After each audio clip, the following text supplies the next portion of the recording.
महाराष्ट्र की राजनीति के चाणक्य कहे जाने वाले शरद पवार पर अस्तित्व का खतरा मंडरा रहा है। खतरा तो भविष्य पर भी है, क्योंकि शरद पवार हर पिता की तरह यह चाहते हैं कि उनकी आंखों के सामने उनके जीते जी बेटी का भविष्य सुरक्षित हो जाए। और यह सब तब होगा जब एक शर्त मानेंगे शरद पवार। शरद पवार अपनी पार्टी खो चुके हैं, पार्टी का सिंबल खो चुके हैं, सब कुछ लेकर के उनके भतीजे अजीत दादा पवार जा चुके हैं।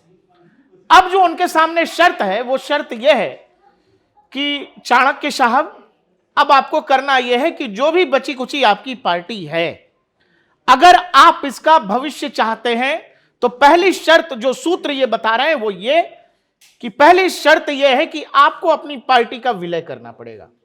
विलय कोई कांग्रेस या बीजेपी में नहीं करना है।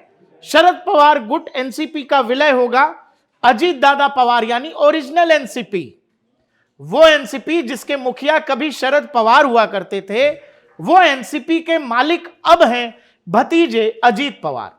और अब मामला यह है कि अगर एनसीपी में जो अब अजीत दादा पवार गुट है उसमें बचे खुचे जो विधायक हैं, 10 विधायक, 8 एमपीज, वो जाकर के अगर अजीत दादा पवार में मिल जाते हैं तब संभव है, तभी संभव है कि सुप्रिया सुले यानी कि शरद पवार की बेटी केंद्र में मंत्री बन जाए। कहते हैं ना कि राजनीति के तमाम जानकार कहते हैं कि अमित शाह और नरेंद्र मोदी कभी कुछ भूलते नहीं है। 2019 के अपमान का बदला ऐसा होगा, दुनिया ने सोचा नहीं था, लोगों ने समझा भी नहीं था। राजनीति के तमाम लोग, तमाम ज्ञाता जिन्होंने घोषित कर दिया था कि भाई देश की राजनीति में महाराष्ट्र की राजनीति का चाणक्य तो एक ही है, वो है शरद पवार। और बात महज 5 से 6 साल पहले की है, 2019 की, जिस समय शरद बाबू ने खेल किया था और उद्धव ठाकरे सीएम बन गए थे। लेकिन देखिए महज 6 साल में तस्वीर इतनी बदल गई है कि शरद पवार के पास उनकी खुद की बनाई हुई पार्टी नहीं है, पार्टी का सिंबल नहीं है, खुद का भतीजा पार्टी तोड़ चुका है। खुद की राजनीतिक स्थिति राज्य में यह है कि उनके पास 10 विधायक हैं और 8 एमपीज हैं। वो शरद पवार और शरद पवार के नेतृत्व में आगे बढ़ रहा महायुति गठबंधन, जो महाराष्ट्र में लोकसभा चुनाव में एक तरह से लीड ले रहा था, महज 6 महीने के अंदर महाराष्ट्र में विधानसभा चुनाव में शरद पवार के नेतृत्व वाली उस महायुति की दुर्गति हो जाती है। दुर्गति ऐसी कि विपक्ष के खेमे में ढंग के विधायक नहीं बचते, एक सम्मानजनक नंबर जिसको कहते हैं वो नंबर तक नहीं है।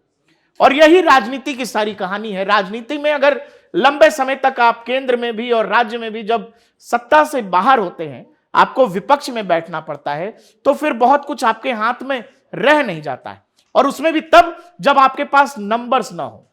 नंबर्स होने पर भी शायद आप बच जाएं, लेकिन जब नंबर 8, 10, 15, 20 हो तो फिर भविष्य खतरे में रहता है। न जाने किस दिन विधायकों का मन बदले या आत्ममंथन विधायक कर लें, अंतरात्मा आवाज दे दे और विधायक किसी होटल या किसी रिजॉर्ट में जाकर के बैठ जाए। महाराष्ट्र की राजनीति के जो 2 बड़े खिलाड़ी थे, उद्धव ठाकरे वाली शिवसेना और एनसीपी शरद पवार गुट, ये दोनों की दुर्गति अब ऐसी है कि अब अगर इन्होंने अपनी पार्टी का मर्जर, जो असली शिवसेना यानी शिंदे गुट, असली एनसीपी यानी अजित पवार गुट से कर लिया, तो ही इन पार्टियों का भविष्य शायद बच सकेगा। यानी कि संदेश साफ है जो अमित शाह ने महाराष्ट्र की भूमि से कार्यकर्ताओं के एक सम्मेलन में दिया। महाराष्ट्र की विजय ने 1978 से शरद पवार जी ने जो दगा फटका की राजनीति शुरू की थी, उसको 20 फुट जमीन में दफनाने का काम आप लोगों ने किया। कि अपमान आपने हमारा किया था, आपने हमारी राजनीतिक समझ का, आपसी बातचीत का सम्मान भी शरद पवार ने 2019 में नहीं रखा था। लोग कहते हैं कि बाकायदा उन्होंने प्रधानमंत्री मोदी को जवाब तक दे दिया। जवाब मतलब हां कह के आए थे, प्रधानमंत्री से बात हो गई और महाराष्ट्र में जाकर के खेल ही पलट गया।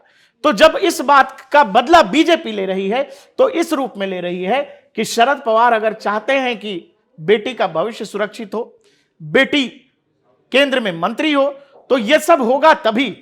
ऐसा नहीं है कि शरद पवार इस स्थिति में है कि वो कुछ शर्त रख सके।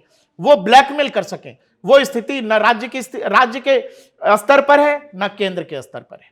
और इसीलिए शरद पवार अगर ये चाहते हैं, जो सूत्र बताते हैं कि शरद पवार की वापसी अजीत दादा पवार की पार्टी में तभी हो सकती है जब वो ये मन बना लें कि उनको अपनी पार्टी का विलय एनसीपी में करना पड़ेगा, यानी असली एनसीपी जो अब अजीत पवार की है, और तभी जाकर के सुप्रिया सुले एनडीए में मिनिस्टर बन सकती हैं। तो एक वक्त में जो शरद पवार 2019 में चाणक्य थे, 2025 आते आते अब बस ये रह गया है कि अपना भविष्य, अपने आने वाले भविष्य को किसी भी तरह से सुरक्षित रखना चाहते हैं।